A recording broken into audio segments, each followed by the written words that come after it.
Hello friends, in today's episode, we will talk about the HAARP project, the ultimate weapon.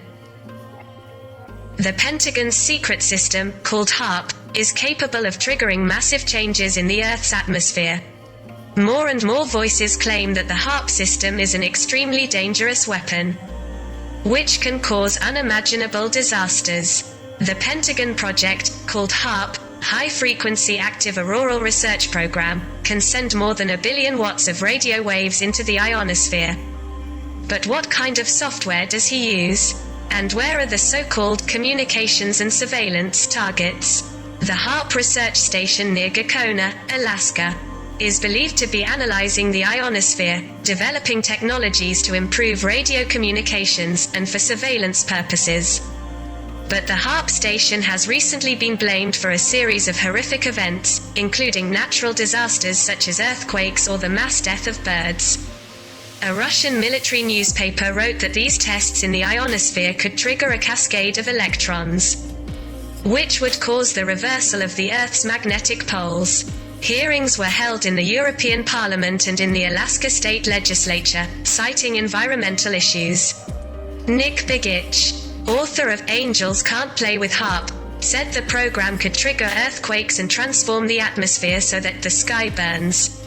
Conspiracy theory says that different governments are looking to make weapons that would control the weather using HAARP systems. Weather control, like military or economic warfare, is the action of provoking the change of weather against an enemy. The strength of the HAARP system depends on the degree of penetration, the angle of incidence, the polarization of the wave, as well as the conditions in the ionosphere. Tensions in the Middle East and Asia could lead to an escalation of the arms race, which could have the potential to start a nuclear war, The Telegraph recently wrote. In this context, the HAARP system can be seen by some military strategists as a deterrent for some countries to prevent such a war. And except those days should be shortened, there should no flesh be saved. But for the elect Sake those days shall be shortened. Matthew chapter 24 verse 22. Peter Lemesureur's 1981 book, The Script Armageddon, talks about staging a false action of God, with players acting beyond the expected events. It is a weapon that will put an end to all wars, to create on Earth something that came from outside it, perceived as an alien technology or an action of God. During the Vietnam War, cloud-making techniques have been used since 1967 under the name of the Popeye Project, which aimed to extend the monsoon season and block enemy supply routes along the Ho Chi Minh Road. The US military has developed advanced capabilities that, when activated, selectively change weather patterns. The technology, which is developed under the High Frequency Active Auroral Research Program, HAARP, is an annex to the Star Wars Strategic Defense Initiative. From a military point of view, HAARP is a weapon of mass destruction, acting outside the atmosphere and being able to destabilize the agricultural and ecological systems around the world. There is also a convention on the prohibition of the use of military or any other hostile techniques for the modification of the environment, which states the structure of the Earth, including its biosphere, lithosphere, hydrosphere and atmosphere or outer space. Meteorological weapons are the ultimate weapon of mass destruction, with the potential to destabilize the enemy's ecosystem, destroy its agriculture, disable communication networks. In other words, ENMOD techniques can affect an entire national economy, impoverish millions of people and kill a nation without the help of troops and military weapons.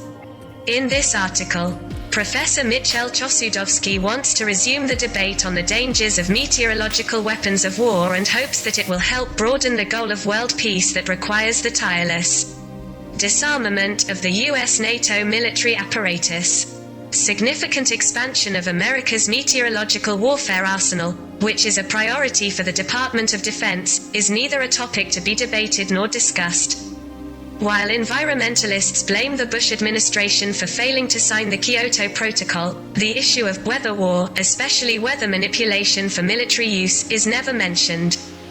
The US Air Force has the ability to manipulate the climate either for testing purposes or for the simple use of military information. These capabilities extend to the onset of floods, hurricanes, droughts and earthquakes. In recent years, massive amounts of money have been allocated by the U.S. Department of Defense for the further development and improvement of these skills. Needless to say, this subject is a scientific taboo. The possibility of manipulating the environment or weather conditions, as part of a military agenda, is never considered relevant. Military analysts are silent on the subject. Meteorologists are not investigating the issue, and environmentalists are too captivated by the issue of global warming and the Kyoto Protocol. Ironically, the Pentagon, while recognizing its ability to change Earth's weather for military use, has joined the consensus on global warming. In a major study, the Pentagon looked in detail at the implications of different global warming scenarios. The Pentagon document is a convenient cover-up. No mention is made of its main meteorological warfare program, HAARP, which is based in Gakona, Alaska, jointly managed by the U.S. Air Force and the U.S. Navy. There are several main explanations for the weather and climate change, but none of them completely explain the very unusual and completely chaotic events of the weather. Not to mention the human costs and devastation that led to the destabilization of an ecological and agricultural system. These explanations never referred to the issue of climate manipulation for military use. The HAARP program was established in 1992. It is part of a new generation of sophisticated weapons. HAARP is a system of powerful antennas capable of creating locally controlled changes in the ionosphere, the upper layer of the atmosphere. Nicholas Begich, actively involved in the public campaign against HAARP, describes the program as a super-powerful radio wave technology that influences areas of the ionosphere by concentrating a beam and by heating those areas. Electromagnetic waves reach Earth again, affecting absolutely every form of life. A renowned researcher, Dr. Rosalie Bertel, describes HAARP as a giant heater that can cause major disturbances in the ionosphere, creating not only holes, but long incisions in the protective layer that helps the planet not be bombarded by radiation, ozone layer. According to Richard Williams, a physicist and consultant at the David Samoff Laboratory in Princeton, HAARP is an irresponsible act of global vandalism. Both he and the other scientists fear a second secret stage in which HAARP would release much more energy into the ionosphere. This could cause a severe disturbance of the upper atmosphere that can produce effects that spread rapidly around the globe over a period of several years. HAARP was presented to the public as a program of scientific and academic research.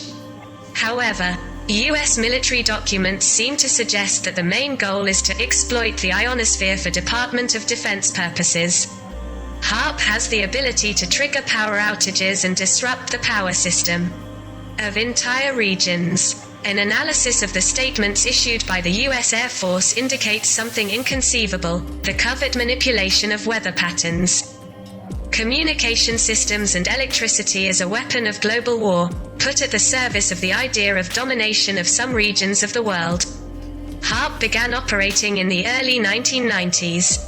Its antenna systems in Gakona, Alaska, were originally based on a technology patented by Advanced Power Technologies, APTI, a subsidiary of Richfield Atlantic Corporation, ARCO. The first phase of the HAARP ionospheric research instrument, IRI, has been completed by APTI. The IRI antenna system was first installed in 1992 by a subsidiary of the British Aerospace Systems, BAES, using the APTI patent. The antennas radiate into the space atmosphere using a set of high-frequency transmitters. In 1994, ARCO sold its APTI subsidiary, including patents and a second-stage construction contract, to E-Systems, a secret, high-tech military company with CIA links. E-Systems specializes in the production of electronic warfare, navigation and reconnaissance equipment, including highly sophisticated intelligence devices. The company has carried out military projects such as the Apocalypse Plan, the system that allows the President of America to manage a nuclear war, and Operation Desert Storm.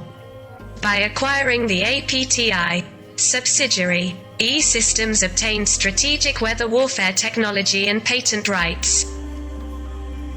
Not surprisingly, the patent was obtained following a secret government order. Less than a year after E-Systems took over the technology, the company was bought by Raytheon, the fourth largest U.S. military contractor. With this acquisition, Raytheon has become the largest electronic defense company in the world. Meanwhile, ARCO, which sold APTI to E-Systems, was also bought by the BP Amoco Oil Consortium, making it the world's largest oil company. Unusual meteorological events in the United States and Western Europe have been extensively documented.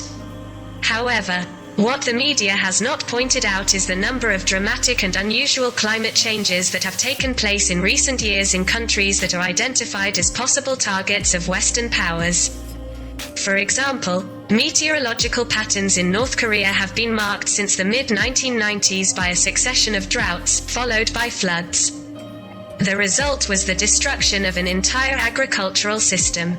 In Cuba, the pattern is similar to that seen in North Korea. In Iraq, Iran and Syria, a devastating drought occurred in 1999. In Afghanistan, a 4-year drought in the run-up to the 2001 U.S. invasion wreaked havoc on the agricultural-based economy, leading to widespread famine. Although there is no evidence that these meteorological events are the result of climate weapons, Phillips Geophysical Laboratories, which are partners in the HAARP project, teach a course for military personnel at Hanscom Air Force Base in Maryland called Weather Changing Techniques. The course highlights the onset of storms, hurricanes, etc. for military use. Weather management is par excellence a preventive weapon. It can be directed against enemy countries or even friendly nations, without them realizing it. Meteorological warfare is a hidden form of preventive warfare. Climate manipulation can be used to destabilize the economy, agriculture and ecosystem of an enemy, e.g. North Korea or Cuba. It should also be emphasized that these techniques can cause chaos in the financial and commodity markets and can be used as an internal trade tool for financial gain. Meteorological manipulation has the ability to destabilize a country's institutions. At the same time, agricultural disturbances are addictive higher than food aid and grain imports from other luckier countries. Washington, as part of a review of its nuclear position, has threatened several countries, including China and Russia, with preventive nuclear strikes. It can be assumed that the same threat exists in the case of dictatorial states regarding the use of meteorological modification techniques.